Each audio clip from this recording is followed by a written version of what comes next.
vevetere, vevetere, ma,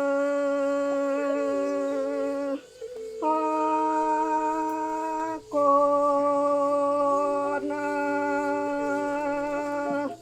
prepare,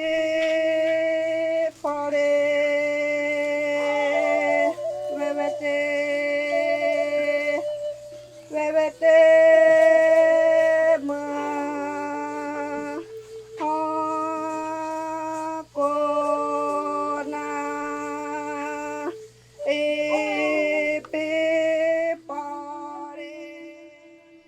Alguém sabe o que é o estoque de carbono que está na Amazônia? Vocês sabem?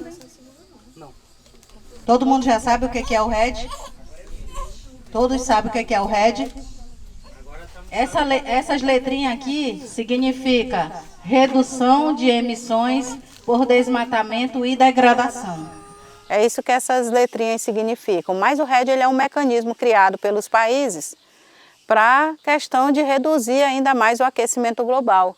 Isso envolve a questão de recursos, mas também uma questão de entendimento, porque o RED em si, ele foi criado como um mecanismo para as pessoas que degradam, para as pessoas terem como ter uma compensação para não degradar mais, não desmatar.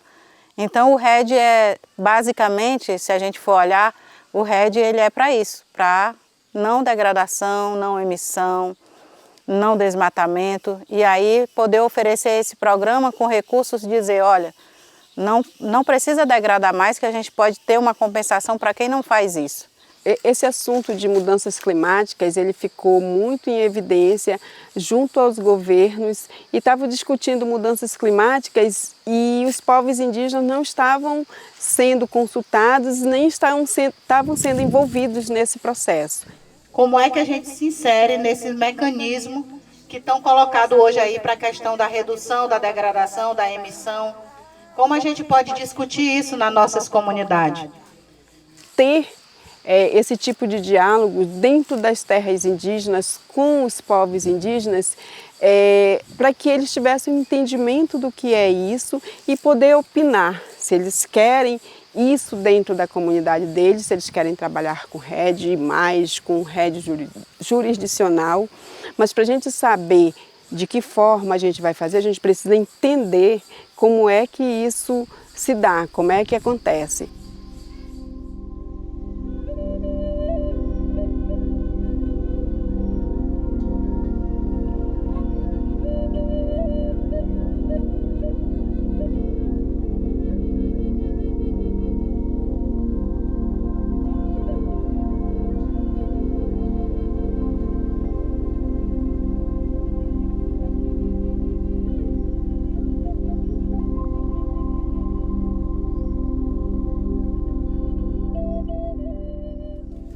Então, o RED+, o sinal mais, é incluindo o papel da conservação. Será que a gente está incluído aí?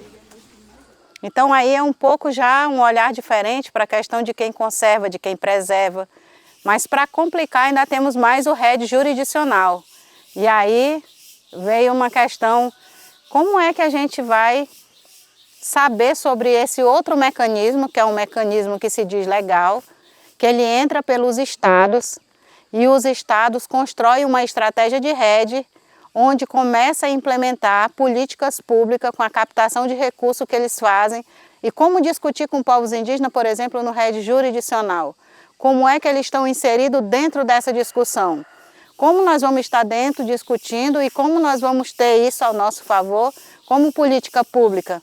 Então precisa ter uma consulta e um entendimento, primeiramente, do que é esse RED jurisdicional e como a gente vai estar inserido nisso através das políticas públicas, como eles vão poder convidar os povos indígenas a ser parte, não só ser beneficiário quando o projeto já chega e entra pelo Estado.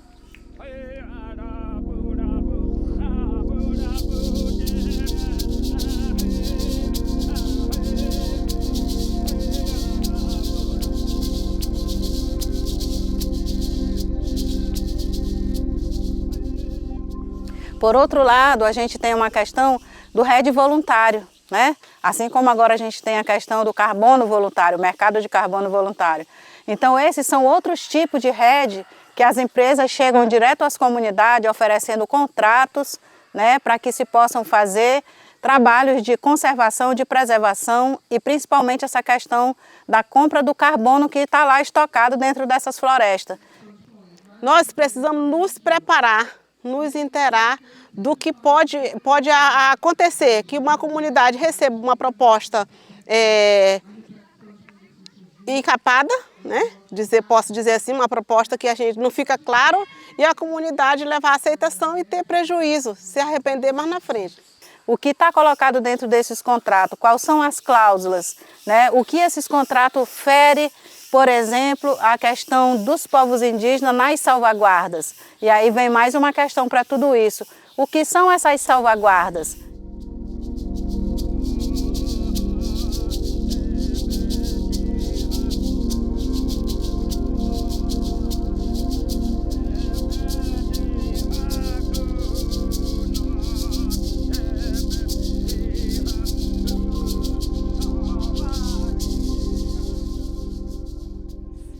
Essas salvaguardas, elas foram criadas com uma dupla função, né? Elas têm a função de evitar que os riscos das ações de rede, evitar que acontecessem riscos negativos para as populações e para as florestas, e também fazer com que as ações positivas, os impactos positivos fossem maximizados. Então, é isso, para isso que servem as salvaguardas, para garantir os direitos das populações e para garantir que o RED seja feito de maneira transparente e participativa.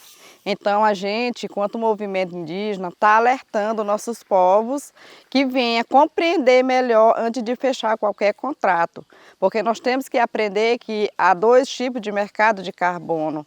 Para nós, o mercado privado é o que está sendo mais discutido, porque as empresas estão diretamente falando com as nossas lideranças, né, dizendo que é milhões, sem dizer quais são os impactos que vão causar nas nossas comunidades.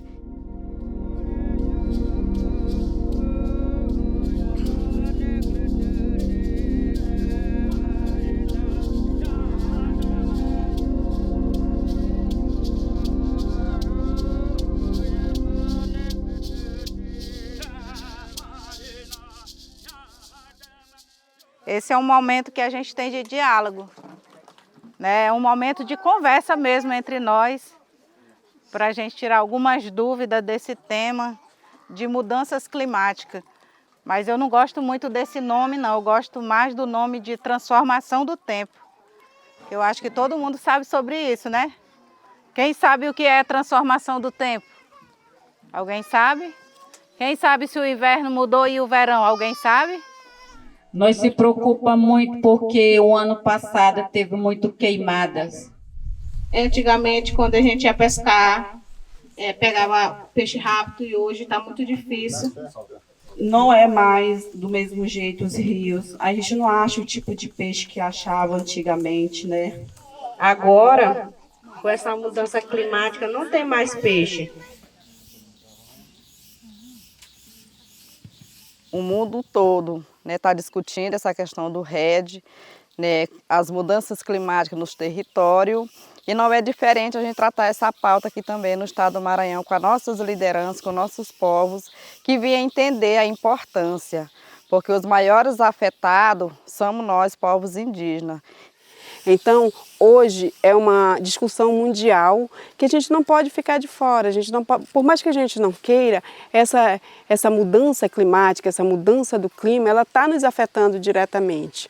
E aí a gente precisa estar informado de como a gente vai reagir com relação a isso. Como é que a gente vai conversar de igual para igual quando alguém chegar com a gente falando sobre clima, sobre mudanças climáticas, até porque é importante a gente trazer isso para dentro dos territórios, que essa questão do clima faz parte do nosso dia a dia, só que de uma forma diferente. A gente vê o clima, a gente vê o meio ambiente, a gente vê tudo que tem ao nosso redor de uma outra forma que os empresários veem, que o governo vê. Então, para a gente poder conversar de igual para igual, esse assunto é necessário que isso chegue aos territórios. A partir daqui eu estou vendo a importância da participação da mulher, da participação dos povos indígenas. Por quê? Precisamos nos inteirar do que está acontecendo, o que traz essas mudanças climáticas e quais são essas propostas que podem chegar para a aldeia sem conhecimento.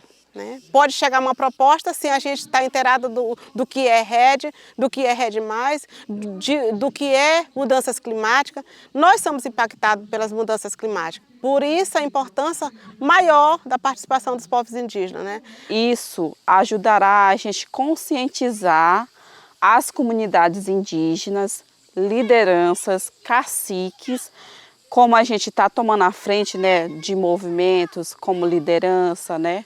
A gente é porta-voz para levar a voz do povo indígena e pegar conhecimento e levar novamente para a comunidade, para conscientizar. Por isso que ela é muito importante nesse momento, na situação do clima, né? Praticamente é com urgência que tem que haver essas oficinas nas comunidades para estar fortalecendo e conscientizando os indígenas. Aí a gente tem uma questão também para vocês pensarem, e não vamos responder e nem esgotar isso aqui hoje. De quem é o carbono? Deixar uma interrogação bem grande aqui para o Maranhão. É do governo? É de vocês? De quem é o carbono?